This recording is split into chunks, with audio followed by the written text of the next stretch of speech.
Hey guys, welcome back to the School of Political Science. In this video, we are going to learn the art of answer writing for the political science paper of the UPSC mains. There's a specific reason why I have made this video exclusively on the topic of answer writing. Just as the content is important, the art of presenting the answer is equally important to fetch good marks in the optional paper. A lot of students face this problem of how to write a good introduction, how to open up an answer, what has to be included in the main body, and so on. After watching this video, I'm sure all your doubts will be cleared and you would be able to write some awesome, outstanding and comprehensive answers. So stay tuned, hope you'll enjoy it. So the presentation will broadly cover these 3 points. That is, I'll be discussing the techniques of the answer writing, then I'll share a list of do's and don'ts of the answer writing, and then I'll conclude with a sample answer which will exhibit all the tools and techniques of the answer writing. So hope you'll enjoy it. Now suppose you are asked to explain the rose. By the way, by rose I mean the flower and not the one from Titanic. So if you take it in the other way, the answer would be completely different. So once again, I'd like to iterate that by rose I mean the flower.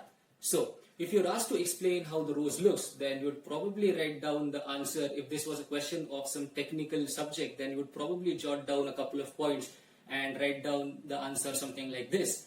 That rose is a flower. It comes in varied shapes and sizes. The flower of rose comes in different colors like the red, yellow, pink, and so on. Also, the rose is a fragrant flower. But if the same question was a part of some social science paper in general or the political science paper in particular, the answer would be something like this. If in the hands of the young couple, the rose symbolizes love and romance, while at the feet of the Lord, rose symbolizes devotion and spiritual bliss, the above statement highlights the beauty and the utility of rose. Rose is a flower. It comes in colors like red, yellow, pink, and so on. The rose is indeed, the fragrance of rose is indeed captivating. The rose plant has thorns. The plant grows well in the well-nourished soil. Rose has commercial utility. It is used in medicines and cosmetics. So you see, this is how we structure the answer of any social science paper. There has to be an introduction, there has to be the main body, and then we conclude the answer with a catchy conclusion. So this is how we have to structure the answer of social science. Now, every answer that you would write in the political science paper is nothing but a love letter that you have written to the examiner. And through each of these love letters, you have to make a conscious effort to impress the examiner and make him fall for you. So let's discuss how to seduce the examiner through each of the answers that you would write. Okay, so this is how the structure of the answer should be. Every answer should have an introduction, it should have a main body, and then it should have a conclusion. Irrespective of the fact that whether the question is a 10 marker, a 15 marker, or a 20 marker, the structure for every answer would essentially remain the same. So in the introduction, we normally introduce the idea. We can also write some famous statement of any political thinker in the introduction. Then in the main body, we answer what exactly has been asked in the question, and we write this thing in a detail. Then we put up the variants of what has been asked. Then we also highlight the positives and the negatives, and we also come up with the criticism in the main body of the answer. And in the conclusion, we write the significance of what has been asked. Alternatively, you can also provide the opinion if you have some. Remember, while impressing the girl, the first impression is often the last impression. The same thing goes with the answer writing. For each answer, you must put up a very classy and a very cheesy introduction to impress the examiner. Once you put up a very classy introduction to your answers, it conveys the message to the examiner that you have understood what exactly has been asked in the question. Also, the examiner gets to know that you are a very sincere, studious, and a very dedicated candidate, and this in turn will translate in fetching good marks to your answers. Now let's discuss this structure with a small example. Suppose there's a question like, explain the liberal theory of the state. So the introduction for this answer would be something like this. Political science begins and ends with state. In the borderless and bottomless sea of the political science, state still remains a core area of study. The state is analyzed through different theories like the liberal theory of the state, the Marxist theory of the state, the feminist theory of the state, and so on. So this is how you can start your answer, or you can open up an answer. This one is just a sample introduction, and you can always innovate your own answers and introductions. Now, in the main body, we would write what exactly has been asked. That is, we would explain the liberal theory of the state. then we will put up the different variants of the liberal theory of the state, like the classical view of the state, the modern view, the neoliberal view, and so on. Then we'll highlight the positives and the negatives of the liberal theory of the state. We would also come up with the criticism of the liberal understanding of the state. So this would be the part of the main body of this answer. And in the conclusion, we'd put up some significance or the opinion, which in this case would be something like this. In the neo-global model of the globalization, the liberal theory of the state in general and the neoliberal theory of the state in particular looks promising. So this is how you can structure the answer.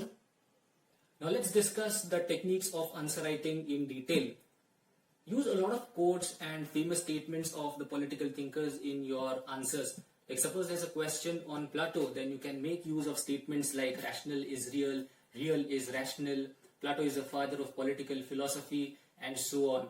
So you have to make use of the famous statements in your answers. Once you make use of these statements in your answers, it conveys a message to the examiner that you have a good grasp of the subject, and this will translate in earning good marks to your answers.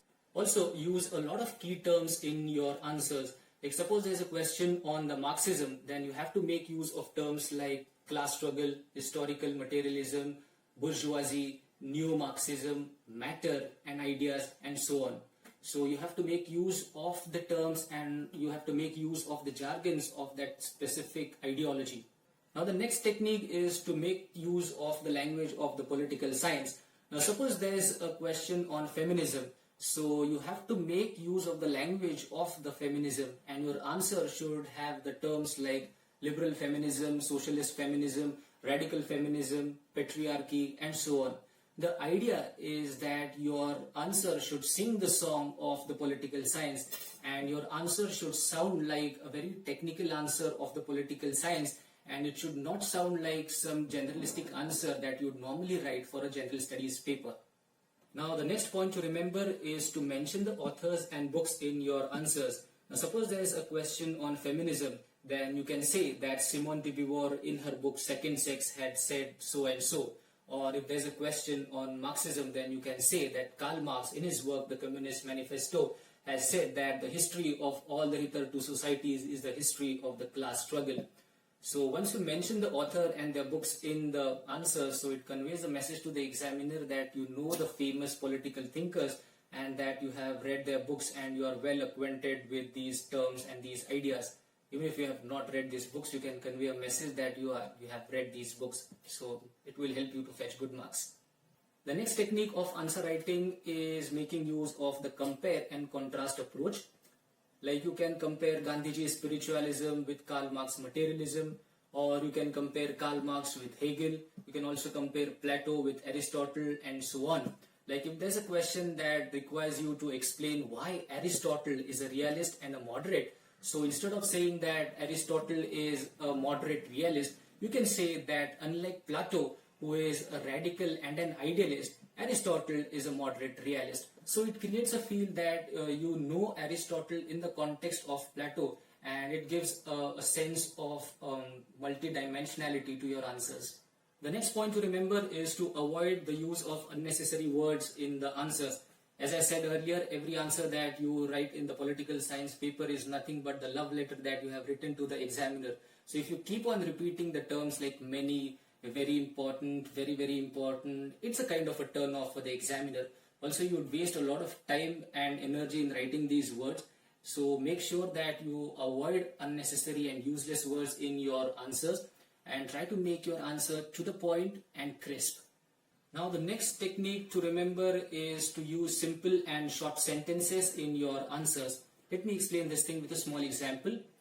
Kautilya is a brutal realist, full stop. He advises king to use force in conducting foreign policy, full stop. This is seen from Kautilya's षड्गुण Siddhanta, full stop. So this is how you should make use of short and simple sentences. Your answer should not be something like this. Kautilya is a brutal realist because he advises the king to use force in conducting foreign policy, as is seen from Kautilya's षड्गुण Siddhanta. So the idea is to avoid the use of complex and compound sentences, because if you make use of compound and complex sentences, then it is difficult for the examiner to comprehend your sentences, and As I said, it's a sort of a turn off for the examiner. So make your answers very simple and short and crisp. Now, the next important technique of the answer writing is something what I call as the Chatwala approach. Let me briefly explain this thing to you. Suppose you visit some Chatwala and ask him for the Shev Puri. So he would take the puris, stuff the puris with different ingredients and serve it to you. On the contrary, if you ask him for the Ragda Puri, so he would crush the same puris, add the same ingredients to it and serve the dish to you. So you see, in both the dishes, the Chatwala has essentially used the same ingredients like the puris, the chaat masala, the topping and so on. The difference being only in the proportion of the ingredients used and the form in which the ingredients are served in the dishes. Now this Chatwala approach is extremely useful in writing the answers of the political science paper. Let me explain this thing with a small example. Now if there's a question on Marxism, the content or the ingredients to answer this question would be the concepts like the class perspective, historical materialism, hegemony, neo-Marxism and so on. Now you have to make use of these ingredients or this content to answer any question on Marxism. Let's see how to do this. Now, if there's a question like explain the Marxist view of the history, so the answer would be something like this. History of all the hitherto societies is the history of the class struggle. Now, if there's a question that says that explain the Marxist theory of the state, so you could write something like this. State is a class instrument. Now, again, if there's a question on explain the Marxist view on alienation, so you could write something like this. Class struggle leads to alienation. Bourgeoisie exploit the workers, so there's the alienation of workers. So irrespective of the fact that on what aspect of Marxism the question has been asked, you have to make the use of the same ingredients and the same content in writing the answers that you have gathered throughout the course of your preparation. Now the next important point to remember is to avoid overstretching of a single point. If at all you overstretch a single point, then it makes your answer boring, monotonous, and as I said earlier, it's a sort of a turn off for the examiner. So avoid overstretching of a single point. Let me explain this thing with a small example.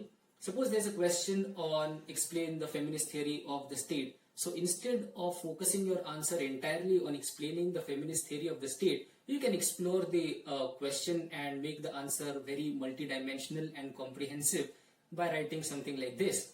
You can explain why the feminist theory of the state has been given, what is the feminist theory of the state, then you can highlight the positives and the negatives of the feminist theory of the state. You can also put up the different variants of the feminist theory of the state, like the liberal feminist theory, the radical feminist theory, and so on.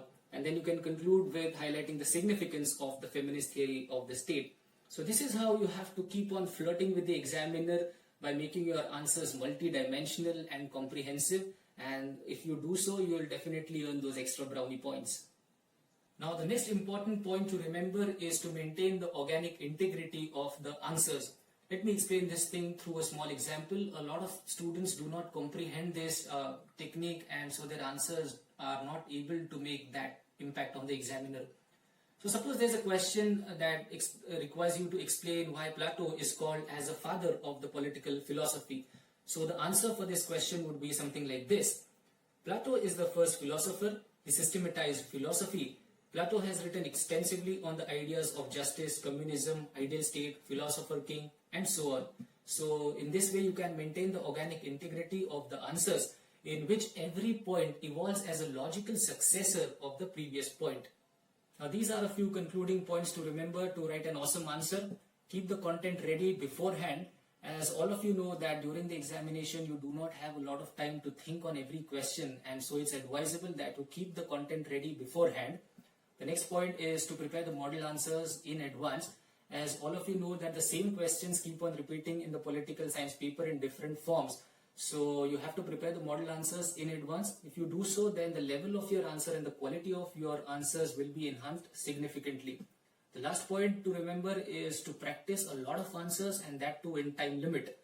Needless to mention, the political science paper is extremely lengthy and you have to write a lot in this paper. So practice the answers, and that too in real time. Now let's go through a sample answer which will exhibit all the different techniques and tools that we have discussed about the answer writing. Explain the Marxist understanding of the human essence and alienation. By the way, this is just a sample answer and you can always innovate your own answer. Also, you can pause the video in between and note down the answer. So the answer for this question would be something like this. Karl Marx not only provides the political ideology of Marxism, but also provides the political philosophy of Marxism. Views of Karl Marx on human essence and alienation is found in the works of young Karl Marx in the work Philosophical and Economic Manuscripts. So you see, this is how you can write an introduction to this answer. The introduction will only introduce the idea of what has been asked in the question. We have not written anything in detail about the human essence and alienation in the introduction. Now the next paragraph. Karl Marx's view on human essence have evolved as a response to Hegel. Hegel believed that the idea is the reality of the universe. The changing institutions are the changing form of ideas. Rational is real and real is rational.